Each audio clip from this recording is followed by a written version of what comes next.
I was a little bit worried that this victory would never feel the way that we felt in 2017 because that was the first one. And I got to tell you guys, I couldn't have been more wrong. It just took an absolute ass whooping by the Eagles over the Chiefs to make me feel like I had never felt that before. It was fantastic. It's a testament to an organization that is prioritized putting players on the field that are literally almost better than every position on the other team, such that we had an unbeatable advantage. An organization that prioritized culture to put players on the field that were determined to win that game. And for that, we have to give an ovation to the 2025 Super Bowl champion Philadelphia Eagles. Go Birds! Go Birds! Fink, did you want to do it? E-A-G-L-E-S Eagles! Woo! Man. Woo! This Ass is whooping. Look, this Beat them bad. This is truly uncharted territory for us. I feel like what happened the other night is like the least Philadelphia thing that's ever happened. But the truth is, the script has been rewritten, and we are no longer what we have always thought that we were. All right. I really haven't felt this cocky and arrogant since the 2008 Phillies won the World Series. And I was just like, we might win the next 7 World Series. And that's how I feel right about now. It feels good too. It's unreal, man. Like, it was like, I know I'm an old guy, but it felt like one of those 90s Super Bowls when like Steve Young and the Niners would just whoop San Diego's ass, or the Redskins would just kick John Elway's ass, and the game was out of question after the second quarter. Like this, it was so much fun to not have to worry. It's really exciting, and it's nerve-wracking when it's a close game and your team pulls it out. But this is like, it just became a party. Yeah. Early in the third, right after that Devonta touch. I mean, it was over, man. It was such fun, and I wish I could do that every year.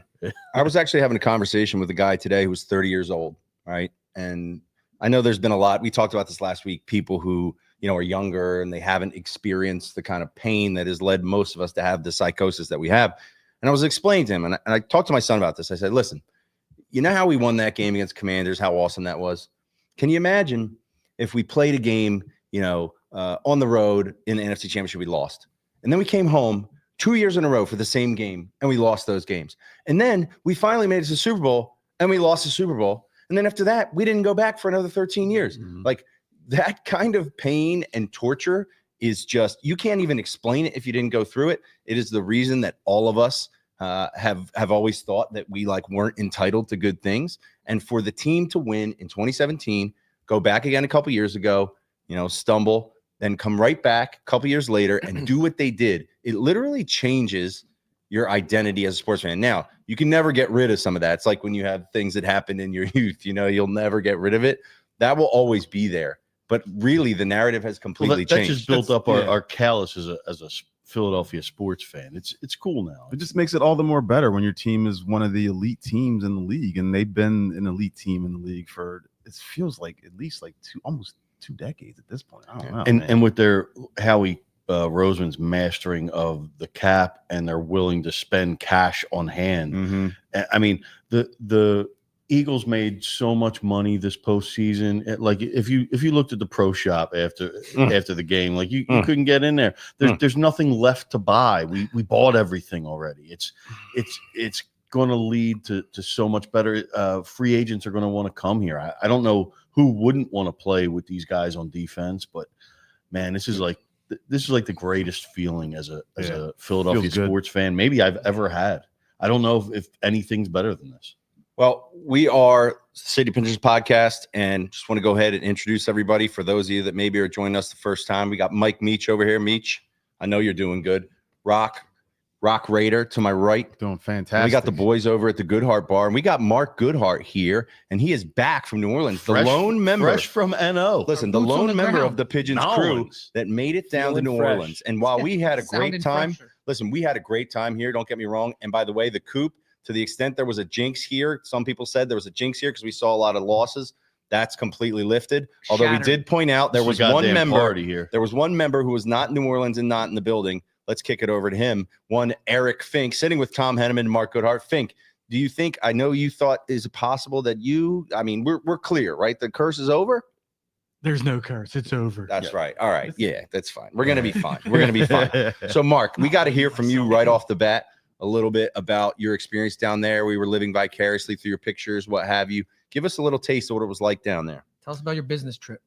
Well, as I said, New Orleans, I said this to you guys, I've said to other people, New Orleans is the single greatest city to host the Super Bowl. It's a big party on a normal day. You throw, I don't know how many Eagles fans were there. Everyone always says, oh, there's so many Eagles fans. I was getting texts from people. There's 90% of the people I see walking down the street are wearing Eagles green. From the moment you got into town, it was just go Birds everywhere, Eagles chants, people having a good time. But also there felt like there was a focus on we're here to win a football game. And it was all sort of building until Sunday. And so we had a couple really amazing nights out. Shout out Jesse Damashek from Diageo.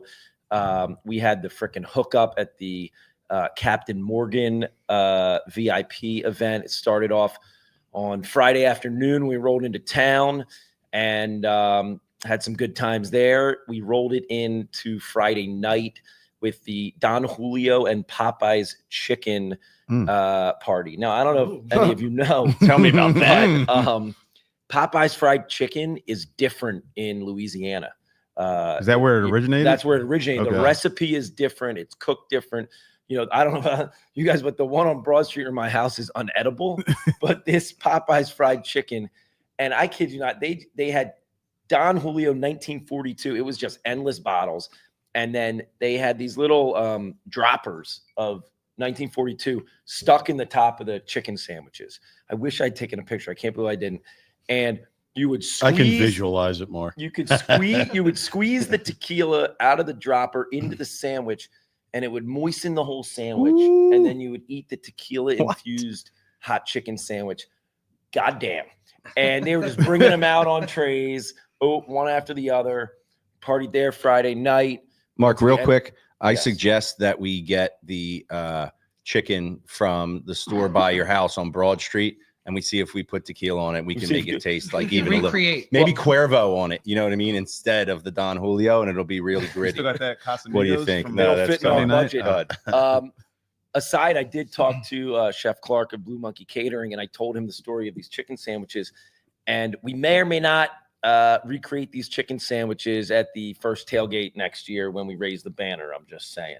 Yeah. Related, shout out to Scott Clark and Blue Monkey Catering for providing a good amount of Hell of the a food job, Super here Bowl at the Sunday, Coop, guys. which set the mood, providing the food for our tailgates all year long. He's committed for next year. We're definitely going to be doing something when they raise the banner. It's going to be Shout great. out the Eagles for winning that game and giving us that banner to raise. Yeah, exactly. No doubt. And shout out Finks, by the way, obviously. Oh, yeah. So I don't want to bore everyone with the play-by-play of the weekend. I will say that Danielle and I rolled in to the place we were staying on Friday night about 3:30, 4 a.m., and she was not complaining. She was having a blast. So that is the best evidence I can give you to, good times had by all down there. We reprised it Saturday with a VIP table with Rick Ross and T.I. T.I., I'd never heard the guy before. Unbelievable. Wait, This guy what? was unbelievable. You've never heard T.I.? Well, no, I have. I realized that I've heard all his songs and I know them, but I didn't know they were him. Like, the guy has all these hits, and I'm like, oh, this is T.I. Diplo was the first performer. Exciting whites. And exciting whites. And another night of bottomless 1942, but we made a point that we had a game day the next day. And so Stay between the lines. we stayed between the lines. We called it at about 1:45, went back, got some good rest, and picked it up for game day. I will say, obviously, we could go through the game, and it was unbelievable, and being in the stadium was unbelievable. We got in a few hours early, but there were some moments that I think were not caught on TV that I wanted to highlight that stuck with me. I don't know how it was here. Number one, when the Eagles fans realized they weren't coming back was the Devonta play. Even at halftime, 24-0, you still got nerves. There's still a half of football left to play. That's where the people around us, where it turned into a party and a celebration. Mm. But there was we struck up a "We Want Wentz" chant. We want what? I don't know if that was picked up on TV. Like the last 3 or 4 possessions that the Chiefs had, we were all screaming, "We want Wentz." So that was pretty phenomenal. I went out to use the facilities in between the third and fourth quarter, and it was just a sea of red leaving the stadium. Yeah. In the third quarter, I mean, you pay. They showed on Twitter people leaving onto Bourbon Street, the Chiefs fan. It was hilarious. Yeah, I mean, you pay $5,000, $6,000, $7,000 for a ticket to the Super Bowl, and they're leaving. You got to leave the early. people in front of us. There were 2 Chiefs fans in front of us in a sea of Eagles green, and they were so miserable around all of us from the jump. The guy had his arms crossed, and we're like, Dan, they're like, he has not uncrossed his arms the entire game. He didn't say a word.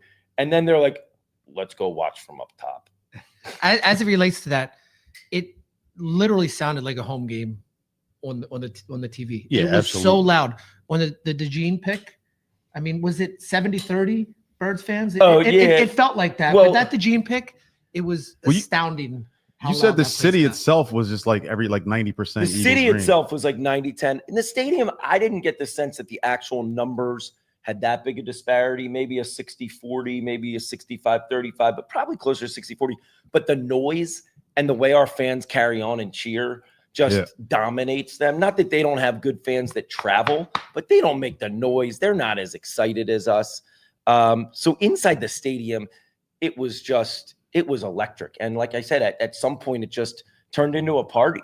Here's like what I was thinking. If I spent $7,000, right, and I'm a Chiefs fan, and they're getting their ass kicked, do I want to sit there for a quarter and listen to arrogant Eagles fans berate me? I think I'd rather take my loss of $7,000, eat your L and go home. kick rocks and go down Bourbon Street and get a couple of hurricanes and drown my sorrows. I would not want to sit there. And like I went to the 01 finals. I remember clear as day against the Lakers. And thinking back on it in hindsight, I should have stayed and watched it for historical. Like it was Kobe beat the Sixers. Like just for historical perspective, I should have stayed and watched the ceremony and just taken it in. But I was so fucking salty and pissed that I left as soon as the game was over. I was like, let's get the hell out of here. Like I didn't think of it like that. You don't want to watch the other team gloat and celebrate, especially in your state. But there, I get it for Chiefs fan. I wouldn't want to stick around and check that out either. Yeah. No matter how much I spent on a seat. 3 other anecdotes. We went our pregame Sunday. Shout out Brian Nadab and Lapstone and Hammer. They threw an awesome pregame party Sunday, and all Eagles fans. And Micah Parsons rolls in, and I know he's from Philly and whatnot. And he likes to go to Sixers games. He looked so miserable in the sea of green. And it was at this amazing pizza place. And he walked in. He sort of walked out. He orders pizza. And he goes and sits in his car and waits for the pizza to be ready. For real? And then he gets out, grabs the pizza, and leaves. Oh, that's great. He was not that psyched to be in the sea of green. So wait, he didn't know that this Eagles party was going on in the pizza place. I think he was like with some guys who were like, we should stop by. Right. Then you get in that element and you're like, this is not that great for me. And people saying, oh, you should be on the Eagles. Yeah. He wants to be on the Eagles. Yeah, well, he's not. Lastly, I'll say there was also, we had these amazing seats that, shout out Dan Greenberg, got us through the New York Giants.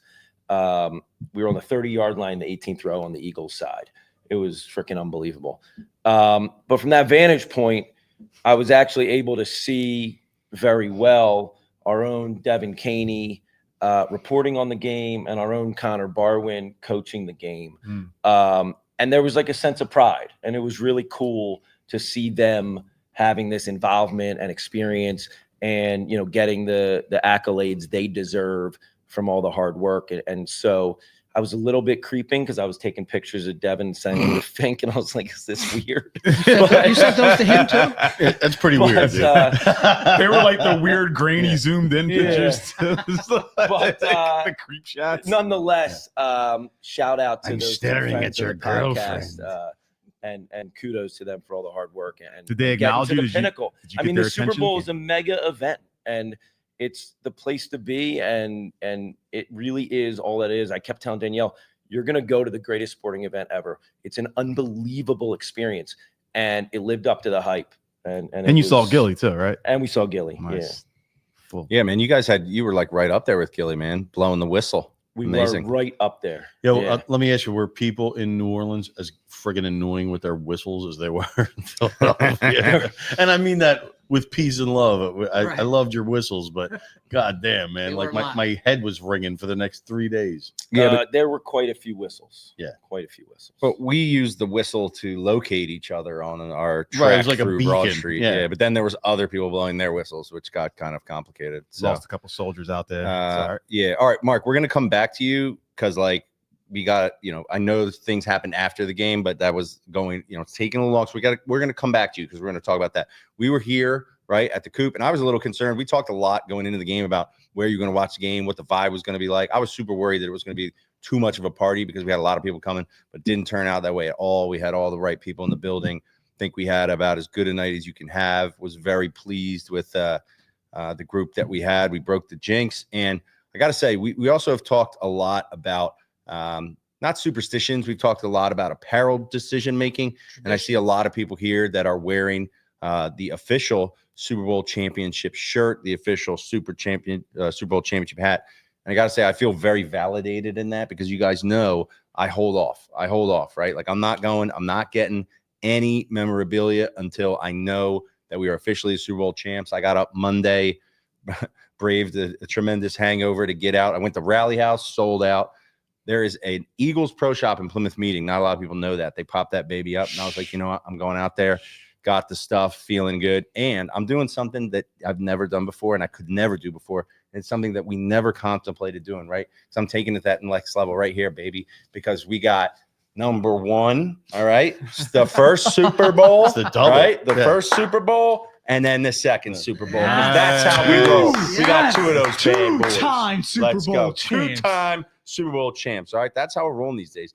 Things are different. So I'm feeling good. Honestly, to me, and I said this back when we talked about the first Super Bowl, I always dreamed of the moment when I could walk into the shop and buy the Super Bowl champion shirt. And by the way, it's not even about how it looks or you know what I mean. It's just the fact that it says Culmination. we're the Super Bowl champions and it actually freaking happened. And by the See, way, I always dreamed of the day when I could log on to a Michael Rubin owned website and buy some fucking half-ass design gear that will not gonna run be out here of for like 2 stock and months. won't be here for a week and a half. That was my when I was a kid. That was my fucking dream. But I'll settle for walking into a pro shop and buying one. I kind of feel bad for that guy. Like he was posting his pictures. I'm like, he never posts any pictures without celebrities in them. But maybe they're like they're real friends. I don't know. Oh, I'm sure they love him and they're not just using him for his Super Bowl boxes. It's easy and to party. hate. It's easy to hate from It here. is. I love it. I will always have respect for him because he We started just won a with the Super ski Bowl and I shop. still have hate in my blood. The guy started with the ski Philadelphia. shop in like Chester or something. You know what I mean? That's No, the King of American dream. Prussia. Started That's with not his true. parents' money. Oh, it's King of Prussia. That's Yeah. the correction. King of Yeah. Prussia. Okay. King of Prussia. Whatever. Ski shop in King of Prussia with his parents' money, Who according to gives a Meach. shit? I don't know what his deal is. He's Okay. just fucking smarmy. On the topic of celebrities, something that's been interesting to me always is the celebrities or like the celebrities that we do or do not embrace. And I have a theory here, and I want to test this. Meach, I want you to tell me because you're good. I always have celebrity theories. Yeah. Okay. Shoot. So I think in Philadelphia, once you get like it all depends how much you genuinely associate yourself with us, right? Like if you claim Philadelphia from the start and you're true to it, like we will respect you no matter what. But I think there is a level you get to as a celebrity where you are too big of a celebrity for Philadelphia to really embrace you anymore. I'll give you an example. Will Smith. Okay. Now, Will Smith has been a little wishy-washy. I mean, look, he had Fresh Prince of Bel-Air, right? Obviously we know he's from Philadelphia, but he hasn't really like put that out there like he was repping Philly. I think he's a bit of a weird dude. Where is Will Smith when the Super Bowl is going on? The Eagles. Did you see he just put out a rap song about last month where he's like, yo, I'm from, and he's flying on an eagle, and he's like, it's so weird and corny. But my point. Okay. But, like he had a song about Miami more recent than he had a song about Philly. He's having a lot of problems at home with his wife. I think there's a point, Jesse. Will, I literally don't even think about Will Smith as a Philly song. I was going to say, I think anymore. there's a point where you cease to become from Philadelphia, and I think that's Will Smith. Okay, so let me flesh this out. Another example I will say is like Kevin Hart, right? Kevin Hart, I think it felt like waited a while to really be like the Philly guy when we were good and it was cool. I didn't see a lot of that from him early on in his career. He got like super popular doing all these comedies, and I think he became like too far gone. And now when he does like Philly stuff, we're like, yeah, it's cool. But then when you see somebody like a Gilly, right? You see somebody like a Rob McElhaney, these guys who are like literally putting it out there all the time. So like we can distinguish between the two. Well, right? What about Bradley Cooper? Okay, well, that's where I'm trying to go. That's where I'm trying to go. I think Bradley Cooper's authentic. Okay, hold on. He's always been about Saquon that. Barkley was on Howard Stern this morning, and he called in. He was on the show for about an hour. I know people don't listen to Howard Stern. He called in. Okay. And they were interviewing for about an hour, and Howard asked him, because Howard's friends with Bradley Cooper, but he said, "Who, in your opinion, who's the biggest celebrity Eagles fan? Like, who's the biggest fan of the Eagles?" He's like, "Would it be Bradley Cooper or Kevin Hart?" He goes, I got to give the nod to Bradley Cooper. He says, "I see him at every home game." He said, but here's another thing. I know I don't know where you're going with this, but Mike Trout has just been like taken off the map. It's almost like he's lost his goddamn celebrity. I didn't see him mentioned during it. And he's a huge Eagles fan. Like, say what you want about Mike Trout. He's just a regular Before dude. we get away from the Bradley Cooper thing, mixed in with the Howard Stern thing, he said on Howard Stern he'd rather win the Eagles win a Super Bowl than win an Oscar. Okay, so that's big. That's exactly where I'm going. Interesting point about Mike Trout. I will say you got to give Mike Trout points because he's always there when he can be. I think he's always at the home games. He downplays the Philly thing because he's not trying to like show up his home thing, which is kind of annoying to me because he should have came back to Philly anyway. But here's what I'm saying, Bradley Cooper. I kind of felt like Bradley Cooper, and like, you know, he's done movies where they referred to Philly, and I'm always wondering whether like how real it is. And obviously he's going to the Eagles game, but he's in the owner's box, right? And like going and sitting in the owner's box, like Chris Christie goes and sits in the owner's box. Like that's not like the coolest place to be, but he's always there. I remember when I went to the Coliseum, the game that Wentz got injured, and we randomly got sideline passes, and he's walking down the sideline with Howie Roseman, and I gave him a 5, and he was like super cool about it.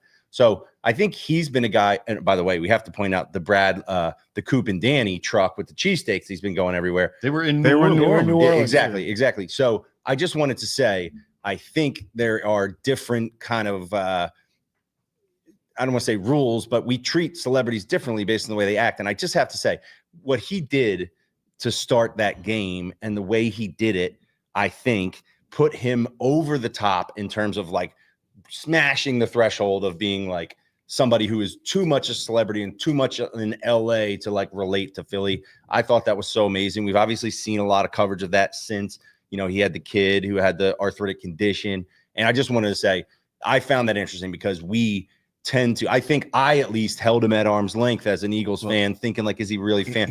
That was a good one, man. I'm not sure if you saw it happen on the Super Bowl. I don't even know if I noticed it until afterwards on Twitter and shit. But did you see Anne Hathaway? Like, she's a welcome addition to the Philadelphia Eagles fandom. Her dad or uncle or some grandfather was on WIP. Her parents are like this is what we're talking about. Eagles fans and shit. Anne Hathaway, you're more than welcome. Okay, but here's the thing. Her mom was raised here. That means she's a sicko by committee. So. I love it. Okay, but here's her mom's up there watching the games, cursing, and she's going crazy. I love it.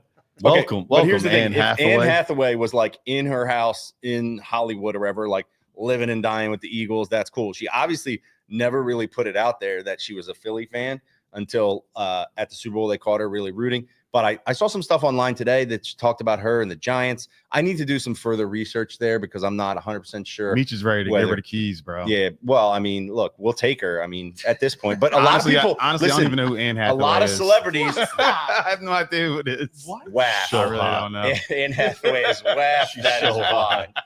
She's so hot. Wow, Meech coming out for Anne Hathaway. I mean, she's not bad, but she's geez. gorgeous. All right, She's a 10 out of 10. I'm gonna Google this girl. look, I got to say this too. Man. Listen, and I do want to pivot here momentarily, but there are a lot of people who watch that game. What, 126 million people in the United States, people all over the world. I saw this amazing clip today where it was the Cooper DeJean call in like 20 different languages. That was amazing. So good. And I'm just thinking, guys, look, there's going to be a lot of people. This is a very lovable team. Jalen Hurts, Saquon Barkley. We got to be careful here. We can't become the Cowboys, right? We can't become the Cowboys. Right? I don't want to be America's team. You know, like I welcome some of these folks. America We're doesn't the want that Dragon either. Slayers. How about that? We're way too arrogant to become America's team. Most of the country hates us and they despise us and they want to be us. They wish they could, but they not like us. They don't like us. And so. if we were playing anyone but the Chiefs, it wouldn't have been everyone rooting for us.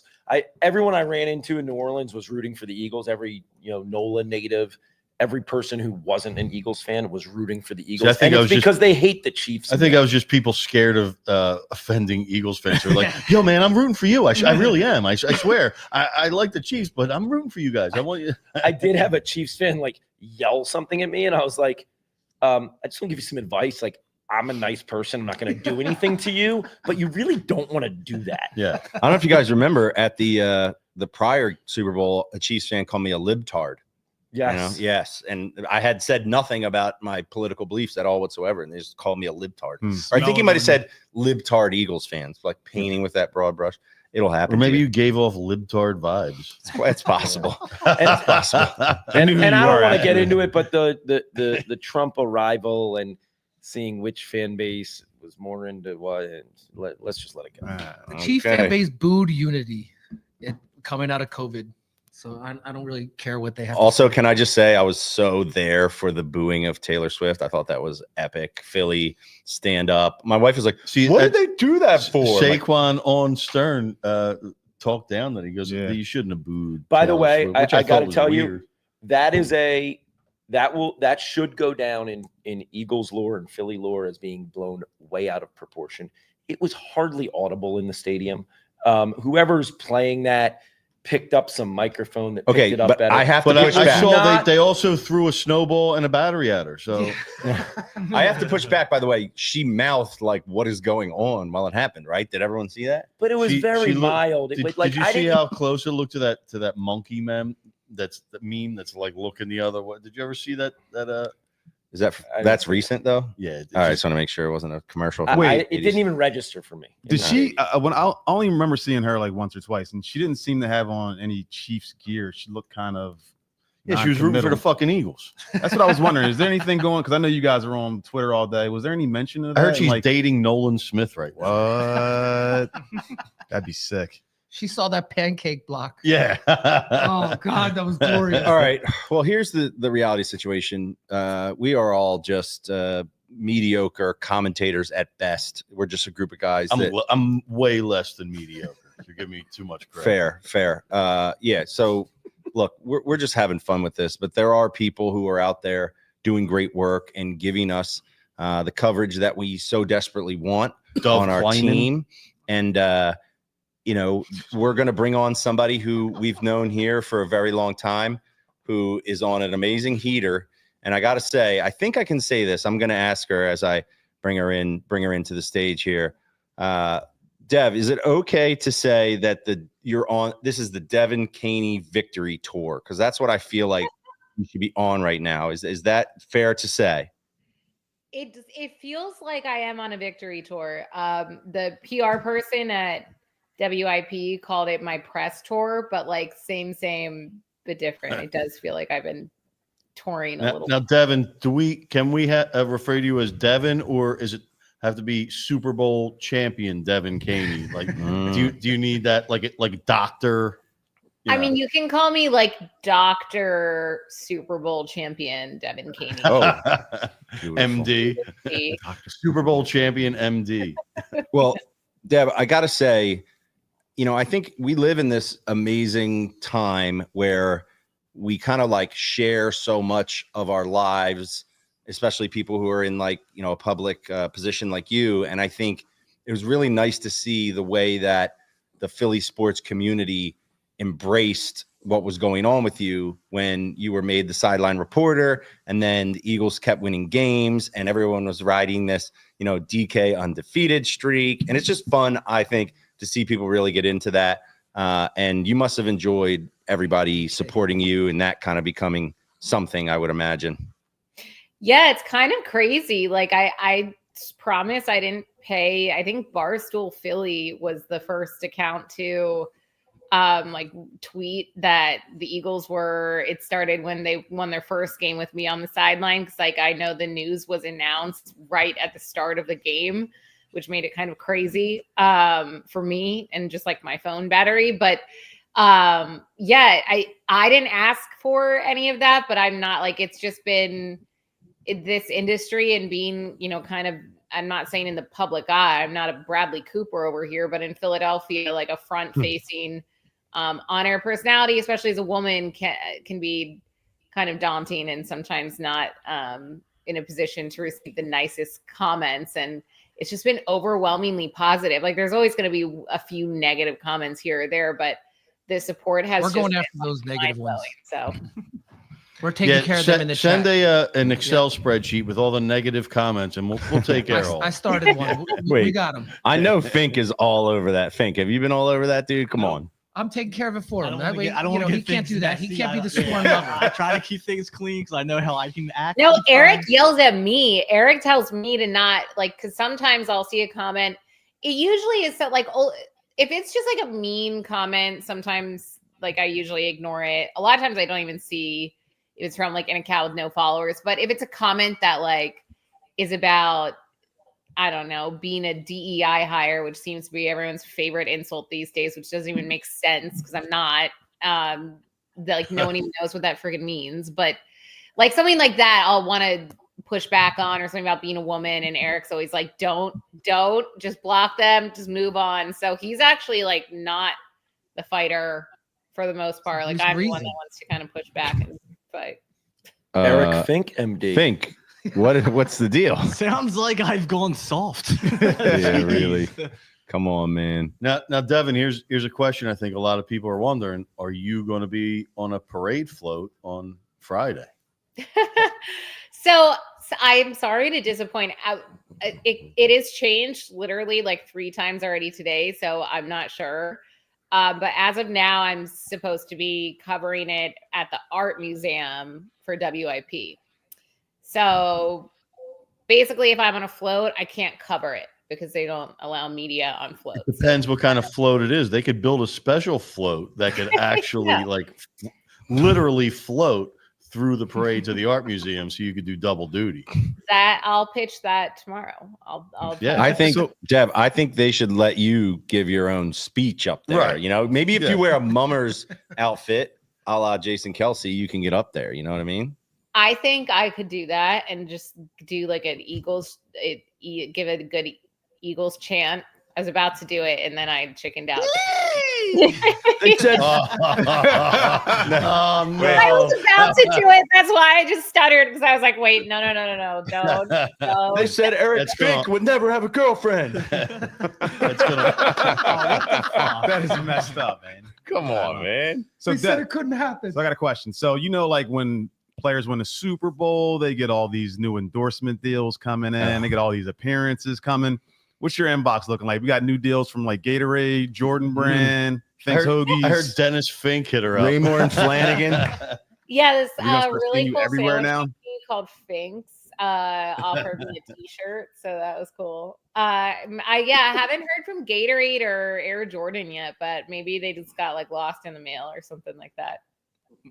We definitely need a Fink's hoagie named after definitely that. That's got to be in the works, right? Thank Fink commercials. You got Fink's commercials. I have been saying that since we started dating, and I still don't have one. It's like kind of messed up. Just saying. She puts mayo on her Italian. Yeah, put it on your menu. Call it Devin or call it the DK. It's Wait, Italian. you're not supposed to put mayo in Italian? It's against the law, Rock. My bad. All right, hold on. I think we're just realizing this for the first time because I would do that. I put mayo in my Italian every time. Like I'm the worst person ever, or I'm just not Italian. You put oil on an Italian. You put mayo on anything else, but Italian. I've been doing it wrong my entire life. But I you do whatever you want. I don't give a shit. I don't regret it. Okay, Dev.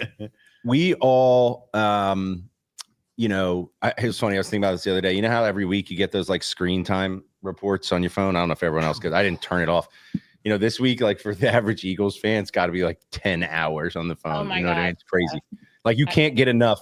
That's kind of the best thing about the era we live in, right? You watch the game, and especially for us, because we were like, I was thinking about this when Cooper DeJean picked off the ball, like the entire place in here just started like jumping, and then everyone's like, "Oh my god!" I thought the floor was. I thought we were going to be floor, and then when he scores, it's just nuts, and you're not seeing a lot of like the little stuff that goes on. And the beautiful thing is now there's so much coverage that you just know you've got days ahead of hearing all the little things. Great examples like the conversation between Jalen and Devontae, where he like loses it. And so I think what anybody with anyone in their right mind would ask you is like, what we love seeing that. What is it like to be there, kind of seeing the way that people are interacting in the process? Is it like almost too crazy, or can you pick up stuff? Like, what does that actually feel like for somebody who's, a actual legitimate fan? It's crazy, and I always feel creepy, but I'm really glad that my job gives me an excuse to be creepy. So there was like this funny moment so I just feel like I'm basically always like staring at the benches and the players on the benches. Cause like I'm watching the game, but then also if like a player is limping off the field, and it's not just me, it's the other reporters and some media who are down there. There's not much, but like you're looking to see like, are they going to go in the blue tent? They're talking to a trainer. Is it serious? Do they look like they're in pain? But basically like you're just like watching the bench, which as a fan, I want to do anyway. So it kind of gives me an excuse I love witnessing the little like interactions that I see, and I see so many, but I was staring at the bench, like, like when you can feel someone else's eyes on you.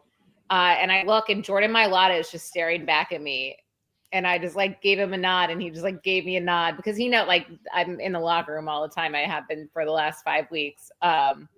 But he recognized my creepiness. And I love him. You got caught. Hands down, one of my favorite Eagles players. He's great to talk to as well. But I mean, I could go on and on about I hate that I just said I can go on, and immediately my brain went to the I go on and on. Go on and on. But no, there's so many cool interactions, and from like how fired up Nick Sirianni gets to even saying hi to Connor Barwin, who like gives me a fist bump before every game, which I love. I know, friend of the show for you guys as well. It's just surreal. It's very surreal. It's cool. Wait, Dev, on that note, did you see, I assume you saw the video with him almost decking Sirianni. Did you see that? No, I haven't Connor, seen that. You didn't see it? Oh my gosh. Okay. No. So I'll tell this story really quick because, Connor's been a friend of mine and we've worked together for a really long time. He's obviously been on the show, hoping to get him on at some point soon to talk about it. But I was watching one of the perfect example, right? You see these clips come out after the fact, and it's like the NFL Films thing where they show the different angles and all that. And it was the Devontae touchdown, and they were showing it. It was Merrill, and then after he scores, they clip to Sirianni running down the sideline like a madman, and it happens very quickly. But somebody reaches out like as he's running full speed and like pushes him. And he literally almost like falls on the field, like he got decked. And as you watch it again, it's Connor, and he was doing that kind of thing where like your buddy's like super psyched and you kind of push him, but yeah. Sirianni was moving in such full speed that he almost like went flat on his back on the field. And then it shows him doubling back, and he's like, "You almost knocked me over, but I got good balance." And I'm like, it's funny because I'm thinking like, is he actually kind of like pissed that he almost knocked him over?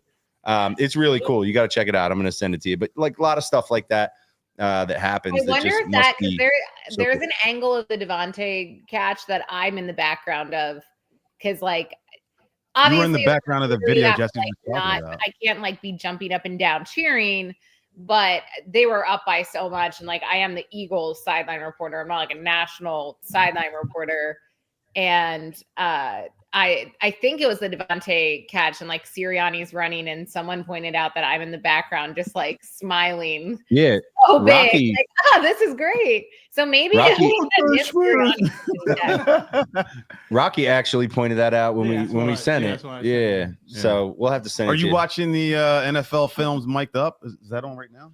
Yeah, that's what I was going to say. You're probably in a lot of those shots. I have to. I'm sure most people aren't watching us though; they're watching the NFL films So I mic'd just up want to say version the of the one Super Bowl. thing is that I'm looking through Twitter as we're sitting here, and they're tweeting that Nick Sirianni said before the Devontae Smith touchdown, "If we score here, just call it. It's over." See that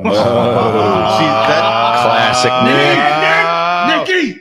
that's what I was thinking. Like I remember the coolest shit that came out of the 2017 Super Bowl video was when right before the half when Foles went up to Peterson. He's like, Philly. he's like, you Oh, want sure. Philly? Let's do Like it. that shit gives you goosebumps, but you didn't even see it till a week afterwards when that NFL film stuff was released. So we're still probably not even going to see. We haven't seen the coolest parts yet, which I love even more. We saw today that broken play ended up in a touchdown, resulted in a touchdown, that AJ Brown touchdown. Yeah. The guys were on the wrong side of the field. Saquon was on the wrong side of the field. Still resulted in a touchdown. That's the cool shit that happens, man. Yeah, I was going to ask Devin. Obviously, you can see the interactions on the field. How much of the chatter and what the players are saying to each other can you pick up from where you are? Not a ton, like not specific words, and they're also very aware of where the sideline reporters and people who aren't, coaches and team personnel are standing. So like if it's something that's they don't want anyone to pick up, they'll definitely be more careful about it. So the way the bench is set up, at least on the Eagles, it's always the far right side is like the D line. So like Jalen Carter is talking about this on the morning show today, is always like sitting all the way like closest to the end of the bench. And then the complete other side on the left side is the O line. And then the running backs, the secondary guys, like quarterbacks are always like standing up, but everyone else is in the middle. So it's always like the O line I can get a really good view of. And then the defensive front guys like Jalen Carter, like Nolan Smith, like Jordan Davis are always like right there. So I can kind of get a better grasp on what they're talking about. I can never hear what like Jalen Hurts is saying. I mean, I don't think he says that much anyways, because he's not a man of words, but I can get a really good view of the different interactions. Like I could just spend an entire game watching Nick Sirianni because he's so, and that sounds so creepy, but like he's so animated, and especially on like that AJ Brown, that first, it should have been a PI on the Chiefs. I don't even remember which guy on defense on the Chiefs it was, but it was like a PI on AJ Brown. It was called back. Then the Eagles had to kick it away. Nick Sirianni was like livid. I thought he was going to like, I don't know, but they sometimes assistant coaches and like, Dom is on the sideline. He'll like kind of reel Nick or whoever is a little fired up in.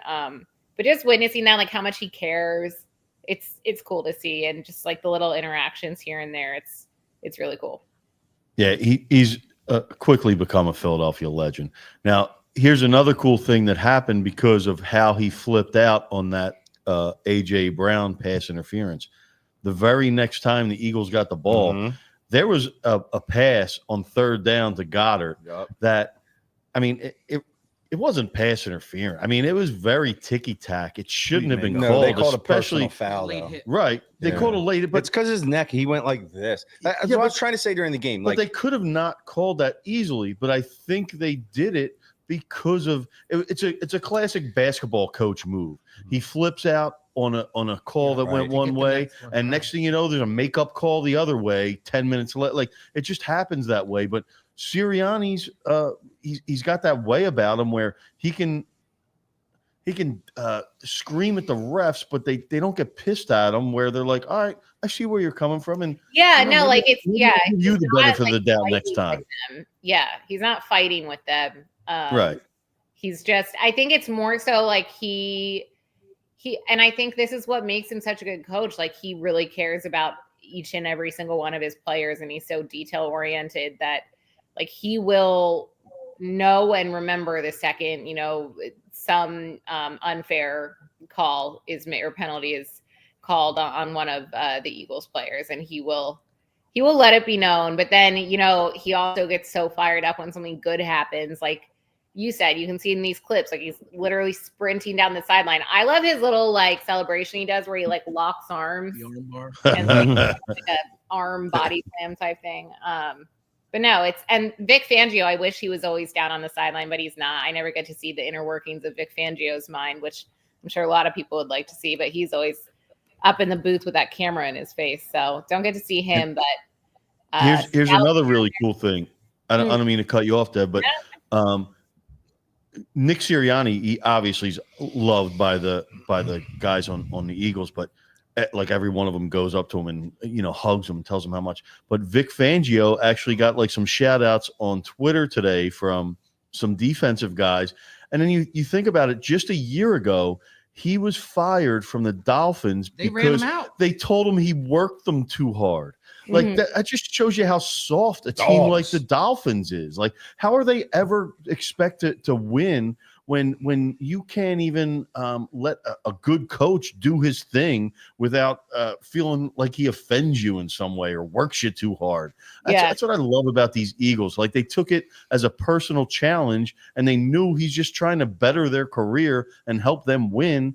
And instead of being against him, like, man, this guy is working. Like, they embrace it and they love him for it, and they appreciate it. It's so cool, man. I love this team. Well, and didn't the Dolphins defense like take a major step back this season? Yeah, they sucked this year. Yeah, and I remember like there were some people who were like, well, the Dolphins players are not saying good things about Vic Fangio. Like, we should be worried. Like, okay, yes, because we should trust like a 22-year-old's trash talking on social media to evaluate a coach. But both defense and the O-line, especially Jordan Mailata, just because he's typically a really good interview and that like he'll give you really good information, like which a lot of players won't. They'll kind of give you the canned answers. And Jordan Mailata was asked before, I think it was a Super Bowl or NFC Championship game, what's the difference between last season when they collapsed and this season, or even just past seasons in this season. And he said it's been a lot harder. Or it was like, what made you guys closer? Because everyone talks about how tight-knit this group of Eagles is and how they're playing so well. And he's like, our practices are a lot harder. And when you're suffering, but you're suffering together, that's a bonding experience. And it's really brought us super close together. So it's not just defense that's working super hard. It's the O-line. It's the offense. Like, it's the entire team, I think, really just went to work from day one of this season. And we saw it pay off big time in the Super Bowl.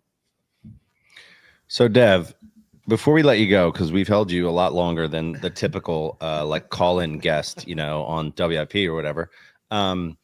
I think they get 2 minutes, I believe. No, the caller gets 2 minutes. The guest gets longer, right? Dev, the guest gets longer. It depends who you are, right? Guest gets like 10 minutes usually. We don't have any commercials, so we can go on forever. This episode brought to you by Fink's Hoagies. No, seriously. Okay, so the last thing that I wanted to ask you, I think everybody is obsessed with what goes on after the game. You have a very, serious job. You got to do your job. You're on the field. We saw the pictures of you with the confetti, but I just want to know, like, talk me through, like, all right, we're on the field, confetti, then what happens? Where do we go? What does it look like for you after the game? Where do you go? Who are you with? Take us inside that, because I think that's the place everybody really wanted to be. That's a really interesting question. I don't think I've ever been asked that before. So I'll start with regular season. So I worked 2 games at the end of the regular season, and Eagles have an incredible PR staff. So with like 2 minutes left to go, the PR staff will come down. There's like 4 or 5 of them, and they kind of like meet. And then, of course, the national TV broadcast gets the big guns. So they will always get Jalen Hurts or Saquon Barkley as far as the Eagles go. And then they'll come to me, and I have an engineer, which is like a radio producer with me, and they'll say, we're giving you the first game I worked, they gave me Kenny Pickett, which is kind of funny because one of the PR guys went to Pitt. I went to Pitt, and we were joking that like everyone always asked us like, oh, so do you love Kenny Pickett because you went to Pitt? And like, I mean, no, but he played there after we graduated. So he thought it was funny to give me Kenny Pickett, which Kenny Pickett started and played through broken ribs that game. So it was a good pick. But cut to postseason, it is just a melee. Like it is chaos. They're like basically anyone but Jalen and Saquon or whoever, like the number one, which it's always going to be the quarterback for the most part, is going to the national broadcast. But whoever you can get, and then on radio, it's like not just one interviewee; it's as many as we can get. So it's me and my engineer, and then we have like 2 other engineers getting guys for Merrill and Mike to interview from the booth. So after the Super Bowl, I run out, and after NFC Championship game, I got a couple offensive linemen first. I talked to Landon Dickerson first, I believe, Mekhi Becton. So I'm like, all right, I'm going to go defensive today. I think we got to go with the defense because they played really well. So I grabbed Jalen Carter, and these guys are like celebrating, and you kind of have to like, not like grab them, but like, hey, I need you for a second. Like, I need you to just like stop cursing and like stop moving and talking for 1 second, please. And sometimes they're like, no, like I've had play, and it's not just me. Like they'll do it to anyone. Some guys don't. Nolan Smith does not like talking to media. Like, and he doesn't like talking to anyone. So actually, Nolan Smith, I think, was one of my first regular season interviews because he had to. But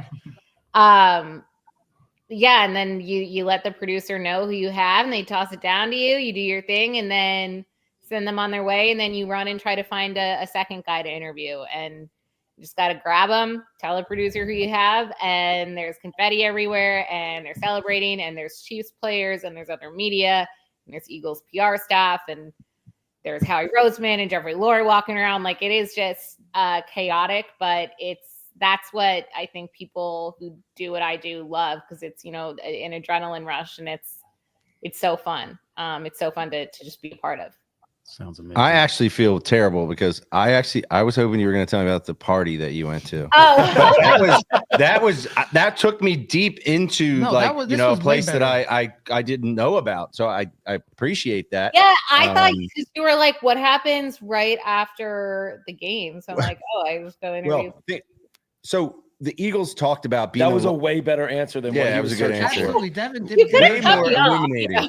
But the Eagles talked about like being in the locker room and like partying, and then they're like, you got to go. And I wonder what it's like for you.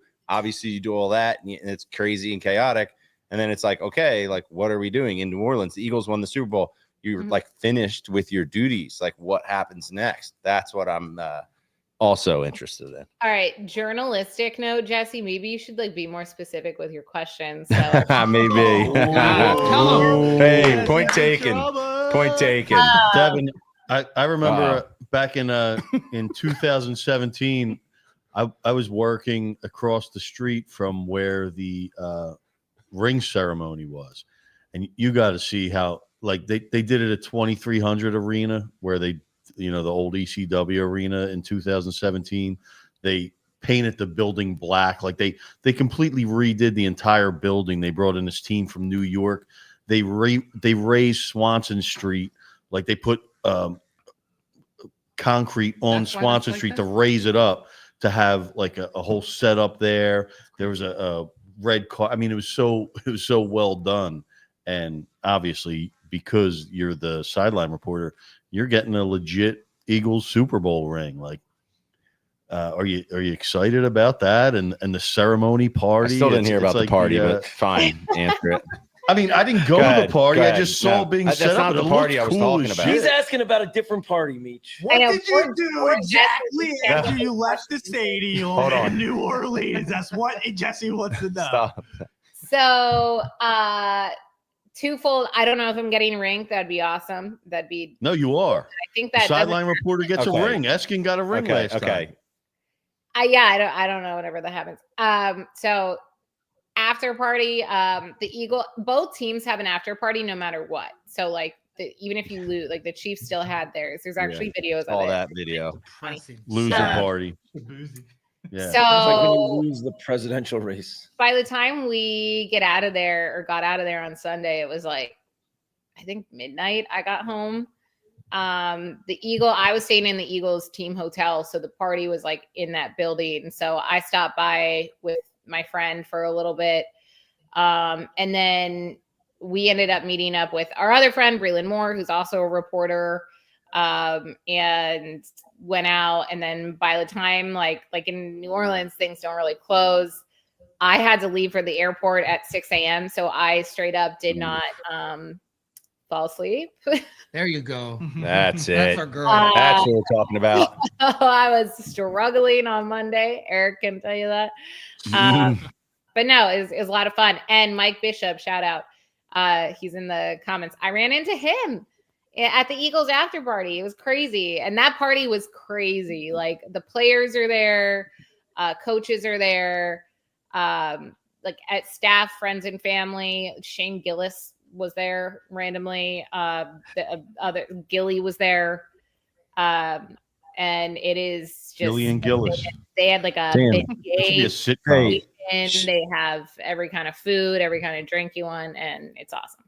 Wow. Shout out Mike Bishop. I didn't know he had it like that. Mike, I know you're a fan of the show. Like, what's up? We can hang, man. Hook me up. You know what I mean? Let's go.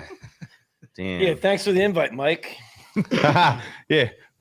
Mark didn't get in there. Come on, man. You hung out with Gilly, man. You're fine. You're fine. All right, Dev, listen, you have, as always, given us more than we could have ever expected. It's been wonderful. Unintentionally. Sorry for the wrong answer. Honestly, Dev, you famously opened up the first gift at the holiday party, the P tent.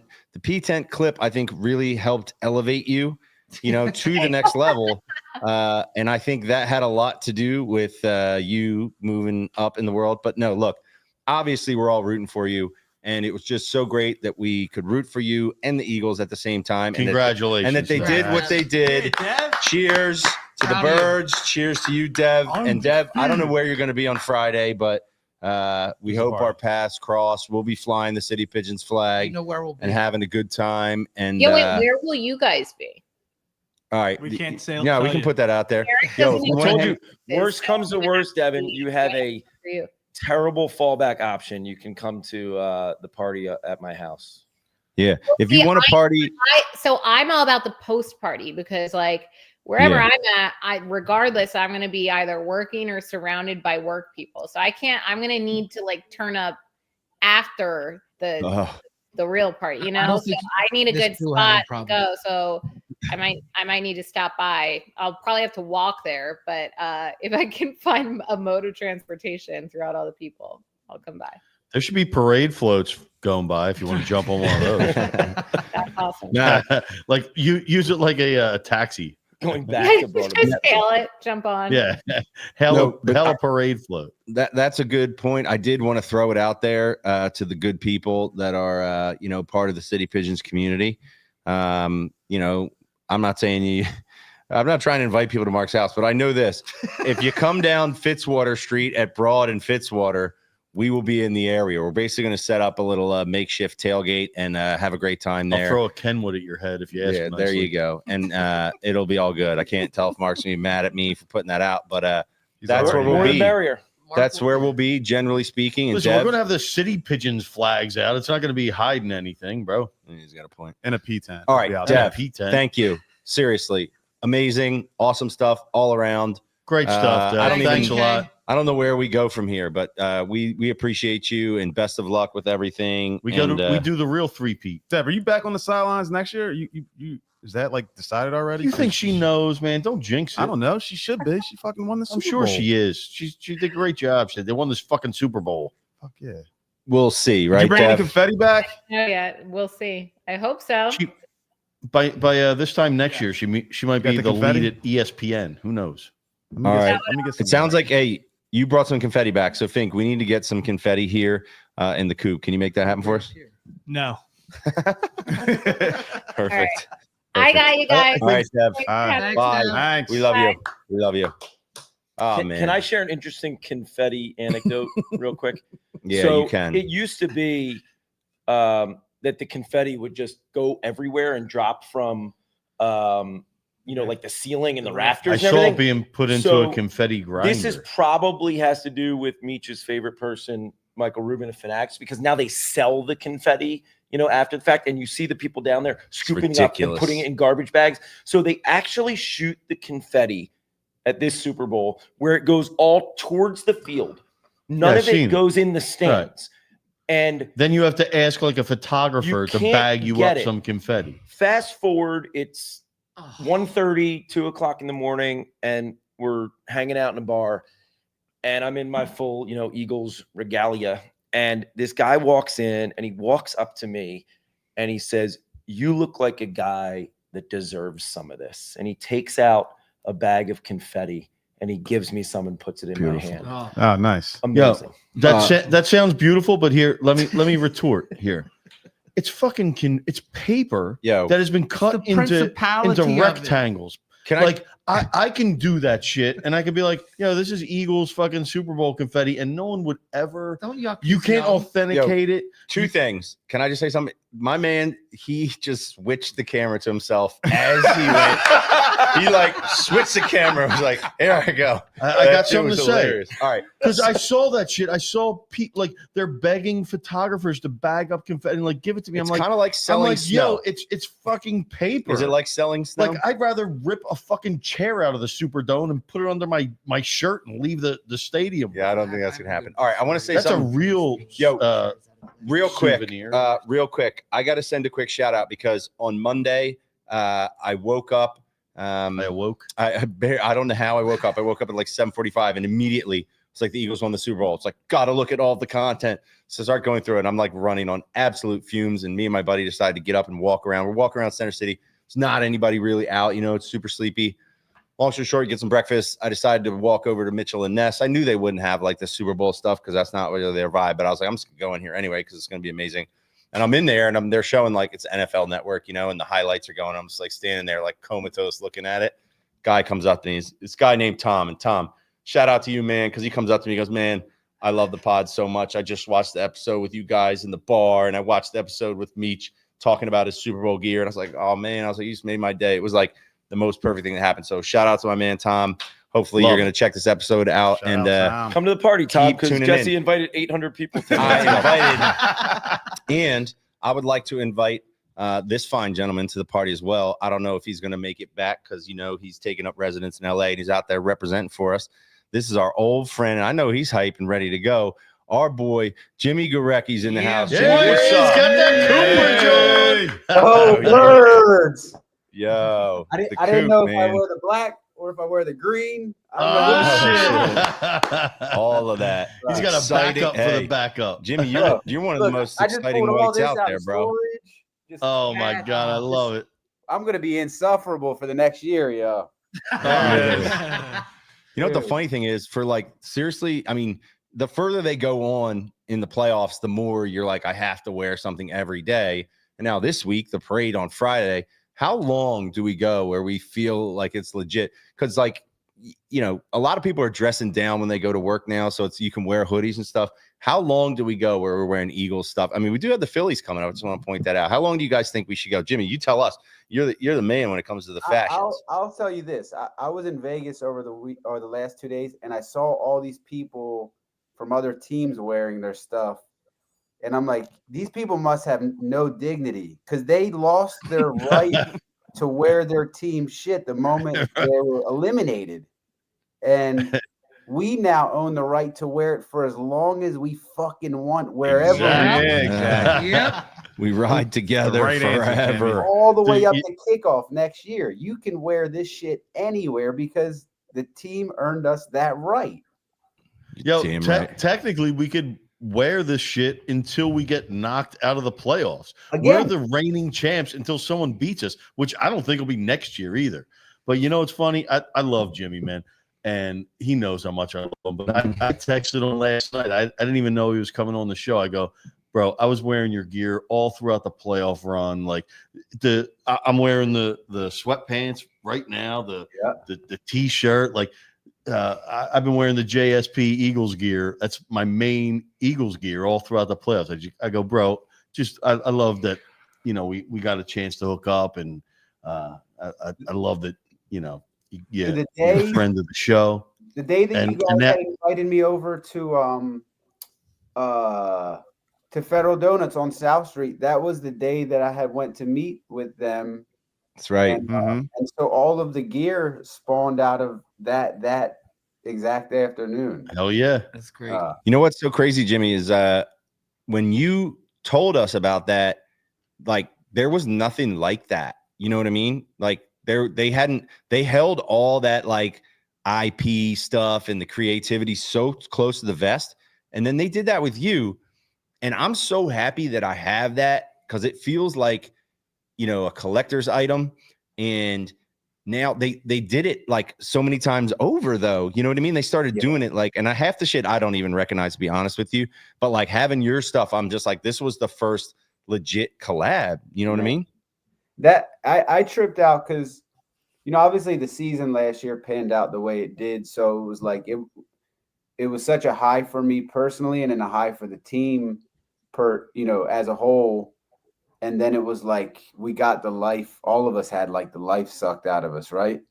And then this season, all of a sudden, Jalen popped up wearing it, and the stuff that I had given Bryce a year ago, the stuff Kevin Hart started wearing it, and I had sent him. Sirianni. I got you. Look, I got you, Jimmy. You know, so like to see all these appearances of it later on, you know, where like later on down the line during obviously such a special thing, it was just like that to me is just like, yo, when you pour your heart into something and you know how awesome it is, and you know, you hope that the universe aligns to help give it, you know, the life again that you felt it deserved. And I felt like this was like the football gods like doing for all of us the way they did for the team this year. So it was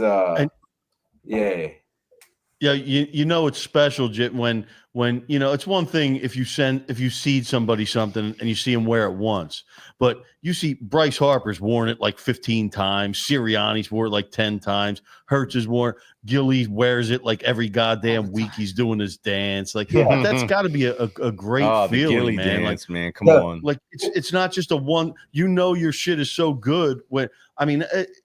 All the sweats that I wear are standard issue. All the shit my kids wear is standard issue, which is like on the level almost of those guys. It's right. You're right there. Now, but Jimmy, how was that with? I mean, we all saw. It was funny. Bryce starts putting up these, you know, barista posts and stuff, which is hilarious. He's rocking that. Go Birds. But then with Gilly, man, and like the run that he went on. I mean, what was that like? You know, just seeing him and that was a standard uniform. Man, that. You know, because Gilly's like obviously we've all watched Gilly over the years, through his career as a musician, and then I'm like, it's pretty awesome to see Wallow circle back and create what those guys created together. It's like Wallow could have ran with that whole lane on his own, right? Yep. But, yeah. You know, like it was cool to watch their friendship build, and then obviously Gilly takes on like he's like the unofficial mascot now. And I had sent him that sweatsuit in October of 23, and so maybe he had it tucked in. And then I was like, he must be superstitious, like a lot of us, because he's not. he keeps No, wearing it's that comfortable, dude. It's not super it's that comfortable and good to wear, man. Like I got Nike sweatsuits like that aren't as comfortable, man. You know what I mean? But also, I mean, I think you told me you had to go through a little bit of approval process to get rent is due every day, right? Because that's a Jalen. That was a nightmare. That whole thing was such a hard. There were so many hurdles and red tape that we had to clear to get, like, the NFL. The team had to ask Jalen. Jalen had to okay it.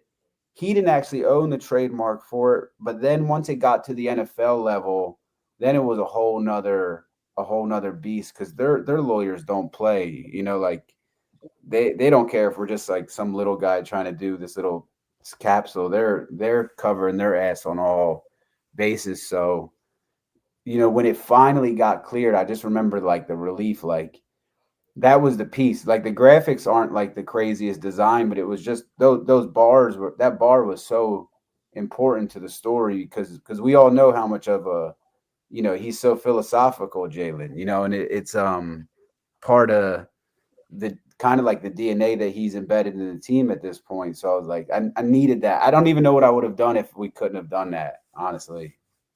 Yeah, and to me, like, that's the cool thing about rocking it, like, it has that statement on it. It makes it, like, so unique. And I think there's a lot of people who, want to have something that's a little different. It's not like the run-of-the-mill stuff. It's a different interpretation. And just the combination of all that. And then obviously, the fabric you use and all that, the oversized, hood and all that. I mean, it's so amazing. Now, here's my question to you, right? Because I want to feel, I want to feel like I got something that, is going to be special.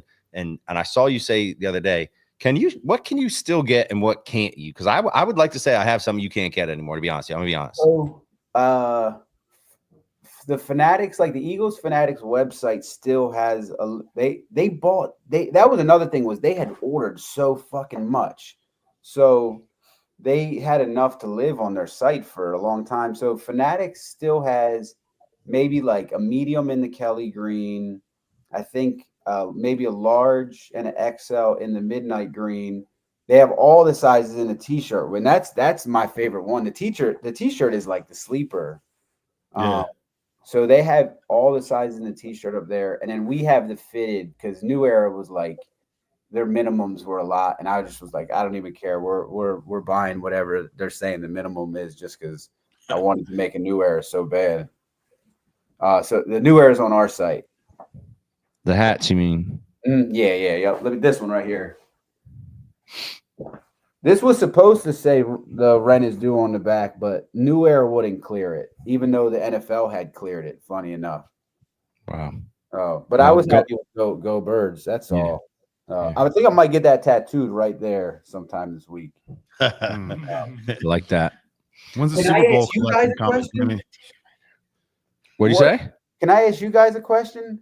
Yeah, of course. Because I'm still in like I didn't exhale till there was about a minute and a half left.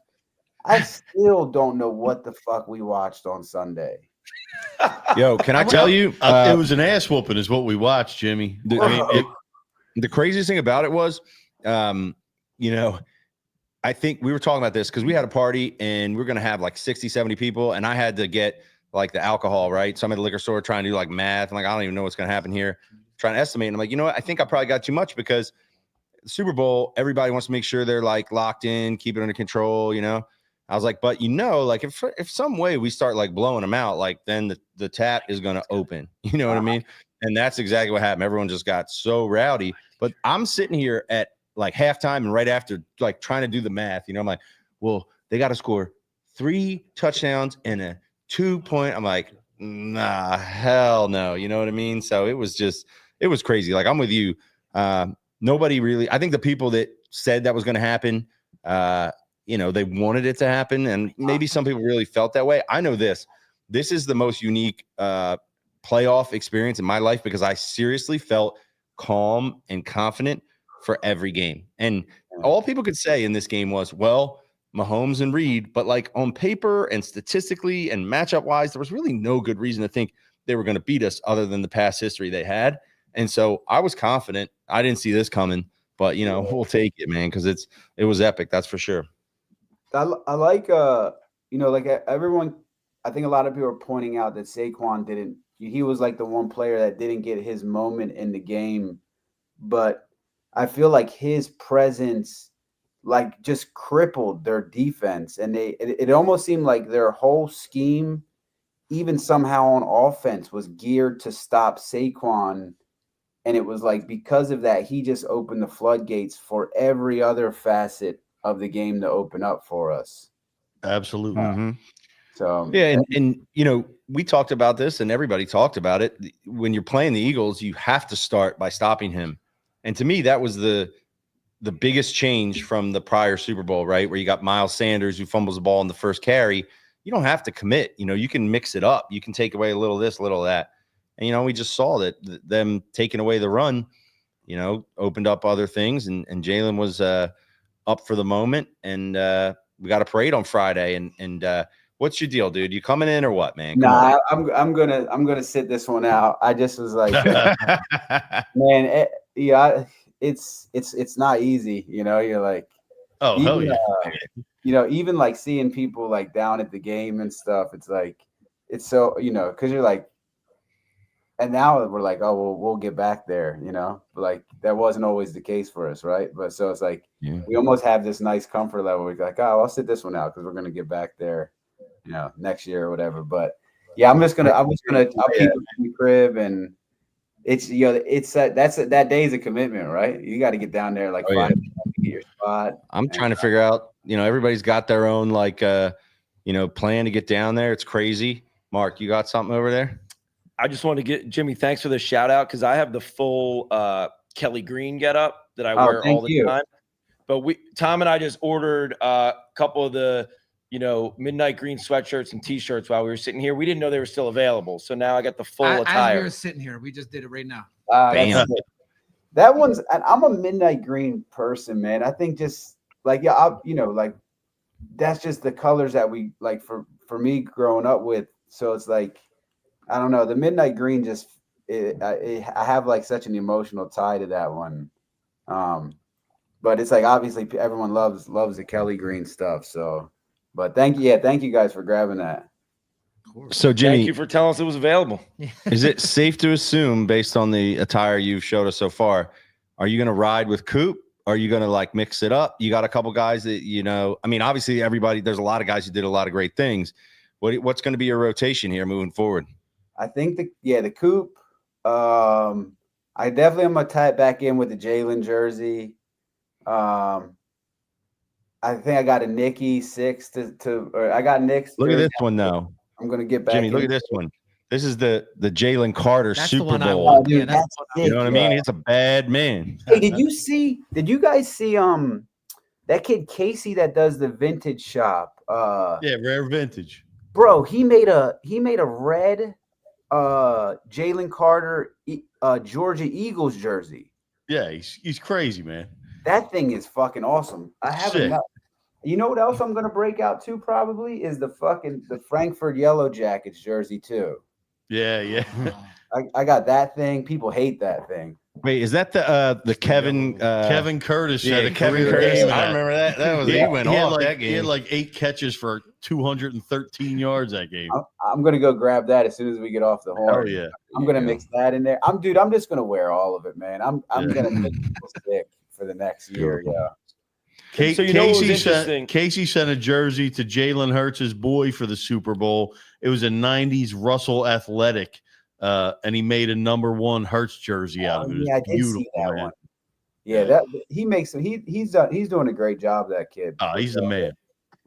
Go ahead, Mark. What do you got? I was just gonna say it's a faux pas of the City Pigeons podcast to wear a jersey to a game where the team's not playing, right? Who does that? And I was at the Super Bowl, and you see all these fans of different teams. You know, I saw like Houston Texans jerseys and all this random shit. But I will say there was the overriding amount of non-Eagles and Chiefs jerseys was Bills and Lions, which Oh. was just fucking hilarious because you knew these That fans means like they bought planned the to go to Super the Bowl game tickets. and they just went anyway and wore the team. That's sad. Yeah, that's what my buddy told me. He said, dude, there were all these like Lions bars rented out in like the, Bourbon Street, those the balconies and everything. He's like, there's all Lions people, and I'm like, dude, they have no dignity or self-respect. I'm not showing up, bro. If the birds aren't in it, like, dude, I'm not having them look like the fucking nut or me. No. Yeah, we would have just ate that money and not even gone. That's the difference. I just been like, forget it. What are you gonna do? Try to hit a parlay or something. All right, Jimmy, listen.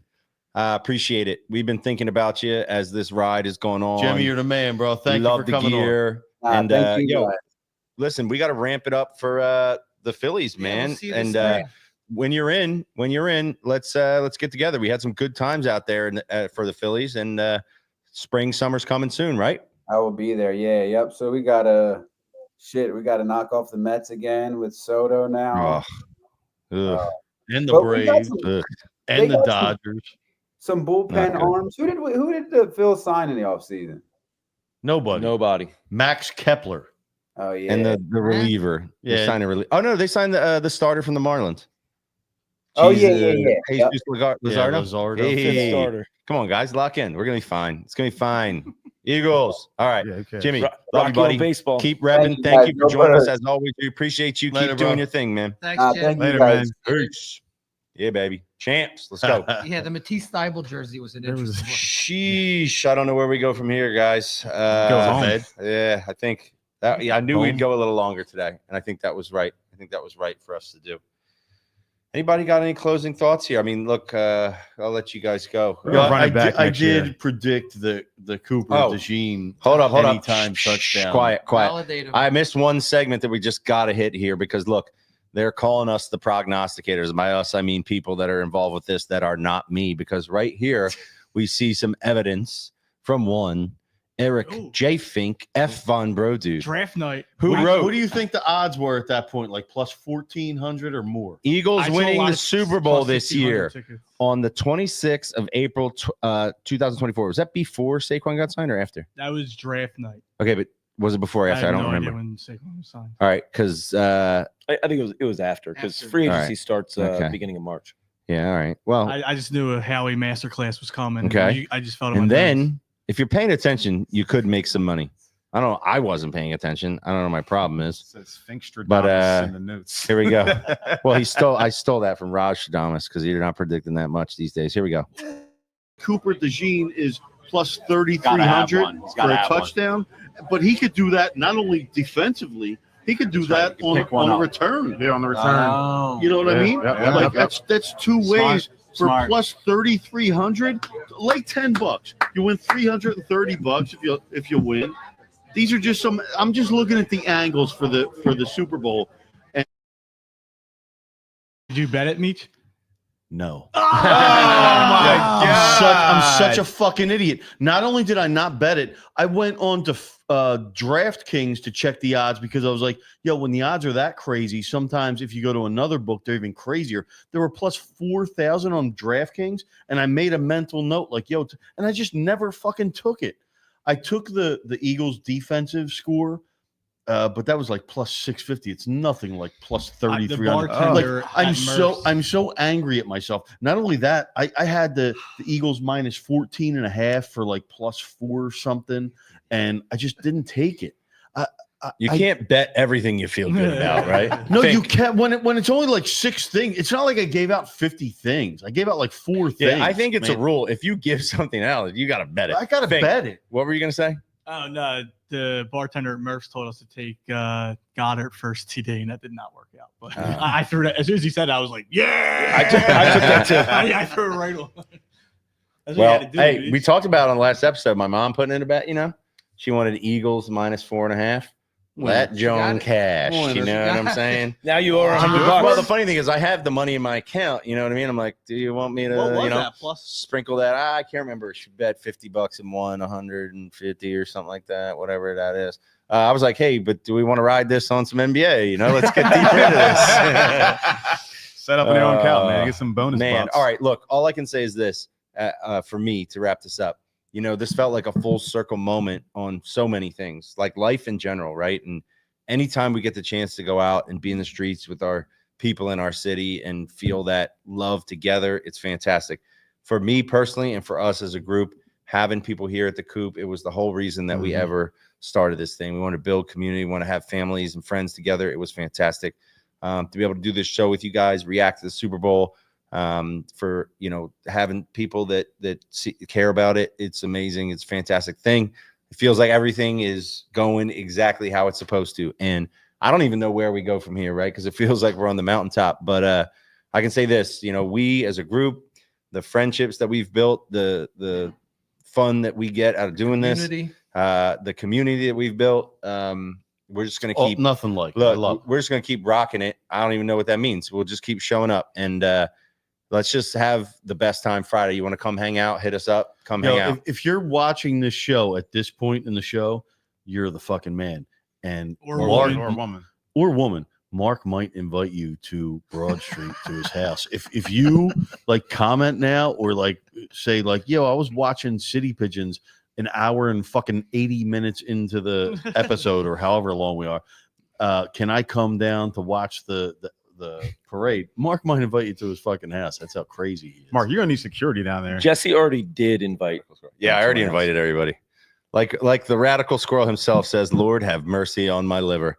Look, we're going to get through this, folks. We're going to have a hell of a time. Friday's going to be spectacular. Another parade in Philadelphia. Who knew? Who knows what's next? But we're here for it.